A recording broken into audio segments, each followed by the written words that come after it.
is my pleasure now to introduce Dean Gregory, the head of the College of Behavioral and Social Sciences at the University of Maryland, where I am, my university.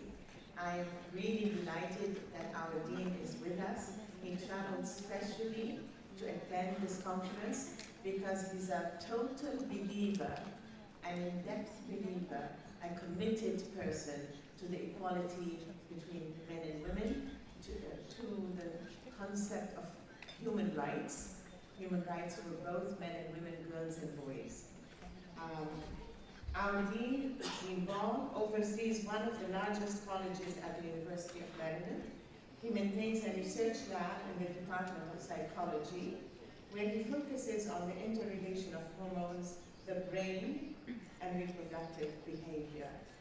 It is not just a pleasure, but it's also a commitment to have. I mean, having him here is a pleasure and is a commitment on his behalf to the concept that we're all working towards, and that's empowering women. Welcome, Dean Ball. Thank you, May. Thank you very much. So, on behalf of the University of Maryland and the College of Behavioral and Social Sciences, I want to welcome all of you to this extremely significant conference. It is a pleasure to see the diversity of women and male colleagues from across their world who are here, and I'm very excited to hear the reports of the activities that have gone on.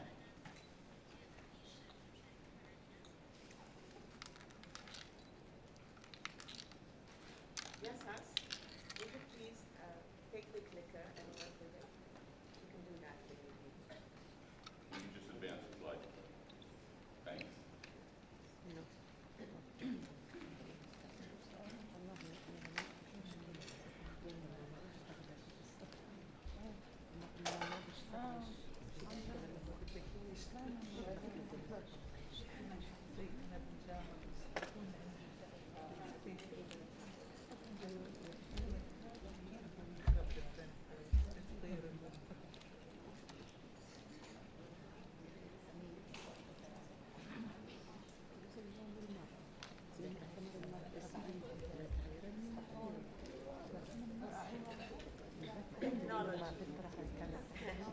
The only thing that always works, it doesn't. Sometimes it doesn't.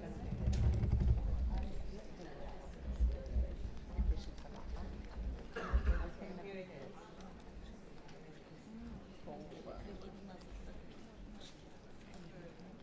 So I'm very pleased to be one of the supporters of the Women's as Partner in Progress, and especially this conference.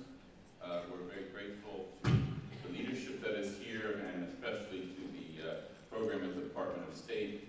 The MEPI program has provided so much support.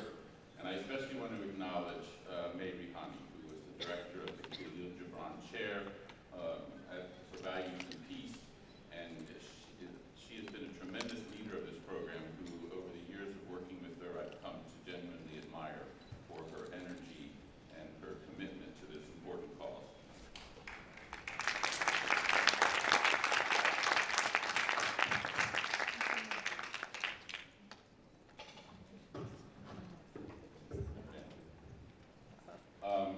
So just very briefly in my remarks, I want to just say a few words about the college and the Peace Chair, which is a unique feature of the college.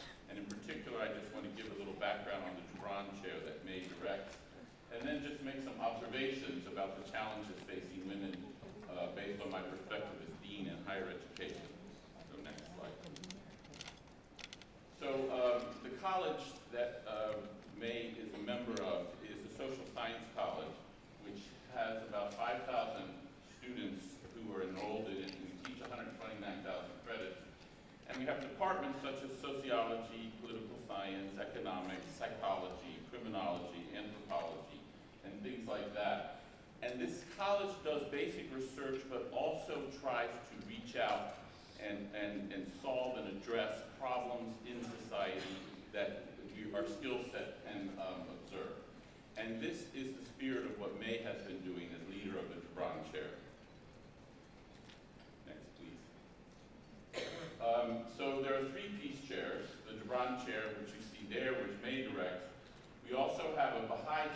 World Peace that Hoda Mahmoudi is the director of, and then the Anwar Sadat Chair for Values of Peace, and Shibli Talhami, a professor in government and politics, works on those. Next slide, please.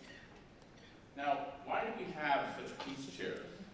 When I first came to the university, I was used to scholarship, and I said, what is a peace chair? What role does it play?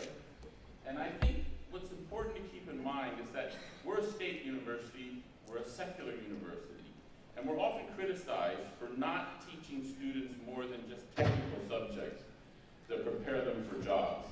It's important that we teach students about values and ethics, and to think about tolerance, respect, consideration for others, this human dimension that makes us who we are and makes society great. And this was brought home to me. Jesse Jackson, who most of you may have heard of as the longtime civil rights leader in the United States, came and spoke to the university and to the college. And he asked myself, I was with the president of the university, and he said, what have you accomplished if you train someone who's a great engineer and that person is a racist and a sexist? And that really came home to me, is that we have a responsibility for training the whole person. And this is what the Gibran Chair is all about. Next slide, please. So, the chair, of course, wants to appreciate the scholarly legacy of Khalil Gibran, who was a Lebanese scholar who bridged the gulf between the West and the East. But they want to make a difference in areas that Gibran cared about. And the promotion of women in the Arab world via this program that is celebrated at this conference is an illustration of that effort. And in addition to that, May has educated students in the legacy of peace and values, and she's taught these courses at the University of Maryland that provide a dimension that can be transformative. Next slide, please. Now, just a few words of what the responsibilities of academic leaders are in relation to women in the university to resonate with the themes of this conference. It's important to remember that 50% of the talented, creative, capable people are women. And yet, when we look at the makeup of the leadership of universities and the professorate, it's still not 50% or even close to it. And so there's a great concern that we're not capturing the talent that we have available to make our universities the best they can possibly be. In my own efforts in recent years in behavioral and social sciences, we've been hiring the majority of women faculty in the last 5 years ago. So 61% of all the hires we've made have been women, and now we're moving toward a distribution of male and women faculty. It's 42% women and 58% male among the 200 tenure-track faculty. So this is a very positive move. Now, of course, the women aren't distributed equally among professors and junior faculty, but nonetheless, the numbers are changing in the right direction. Next slide, please. But it's important to remember that in the fields I have, there is a tradition of women being active that's become very, more and more pronounced. But when we look at the science, technology, education, and mathematical fields, it's a very different story. So for example, at University of Maryland, the physics department, which is a very fine physics department, and has some outstanding women, but they only make up 14% of the faculty. And we see changes in the life sciences in the United States, but in mathematics, physical sciences, and engineering, there's still a need for a change. And so one of the challenges is that culturally we need to improve the pipeline, if you will, the supply of scientists who are women, so that we can take advantage of these talents in all fields. Next slide. This diagram, taken from some colleagues who wrote a paper about what needs to be done, shows how the kinds of steps are multi-level. Things that promote individuals, things that promote individuals in the social environment. The institution has a responsibility, helping to provide child care, helping to provide mentoring and support to move forward. And then policies and national level policies. All these things need to work together, just as you have been thinking about these questions in many different fields and advances. But all these things need to work together to improve the status of women in academia, and together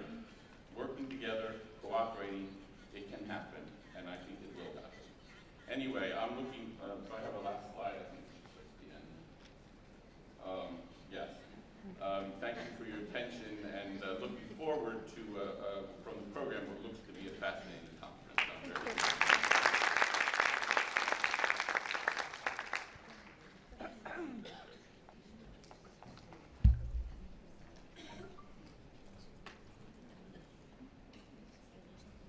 Now it is my great pleasure to introduce Dr. Rita Stephan. Before I introduce her, I want to say a personal thing. Dr. Rita Stephan and I have been friends for many, many, many years ago. I will not tell you the years, but many years ago.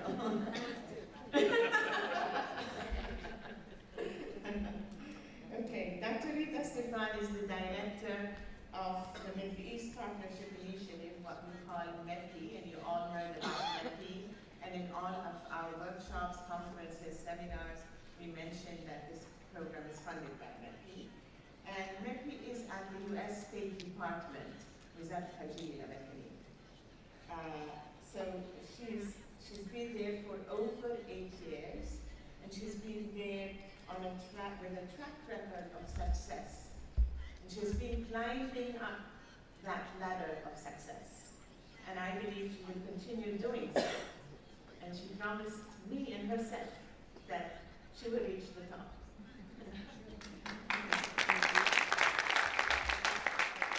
She's also an academician. She has her PhD from a university in the US, and her publications focus on women's activism, social movements, Arab Americans, and peace and conflict. Dr. Stephan.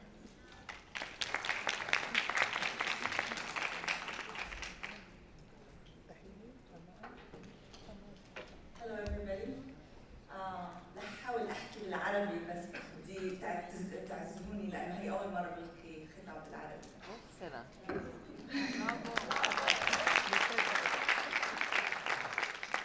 صباح الخير.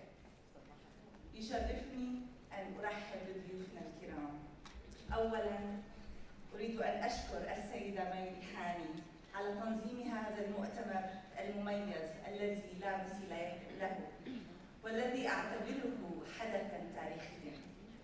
كما أشكرها لقيادتها ومثلها العليا وكفاءاتها المهنية التي أيضاً لا مثيل لها. مي، شكراً لك على استيعابك كل الضيوف بما فيهم شركاء MEPI من برنامج رواد الأرض ورابطة خريجي MEPI. أنا أعرف كم كان هذا العمل صعب، لكني بكل يقين أن الجميع سيستفيد من هذا اللقاء. أيضاً أريد أن أرحب بسعادة الوزيرة جمال غنيمات. تشكركم وتشكر الأردن على تخصيص موارد حكومتكم وقدراتها لرفع شأن المرأة الأردنية. وأريد أن أرحب بعميد كلية ماريلاند Mr. Dr. Gregory أرحب بزميلاتنا ميادة غزلان والعنود وبفريق عمل جامعة ماريلاند. أود أن أشكر زميلتي حنان قادة التي لم تستطع أن تكون معنا اليوم، لكنها شاركت فريق العمل عبر كل الخطوات. وأريد أن أعرب عن تقديري لمشاركة زملائي أحمد قطان، نادية طلبي، ونور الديوي، الخبراء في مشاريع تعزيز وضع المرأة في المنطقة. وأيضاً أريد أن أرحب بشركاء MEPI الحاليين وطلاب وطالبات MEPI، فالرجاء من الجميع اللي هلا هو شريك مع MEPI to stand up نورجي مين هون من MEPI. Please stand up.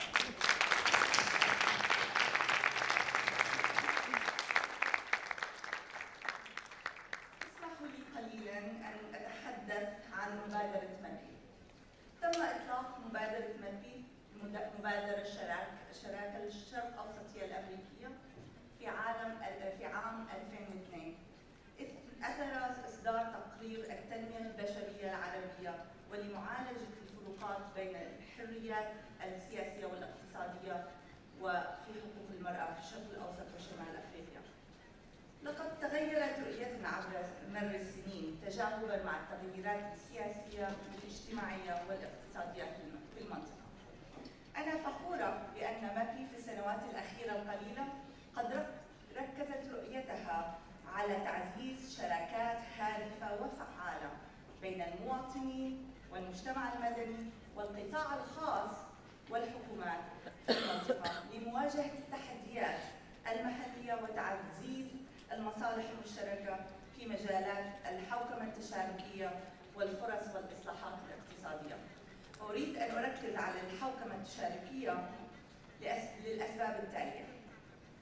ترى مبادرة الشراكة الأمريكية الشرق الأوسطية دور المواطنين في الحوكمة كدور مشاركة تداولية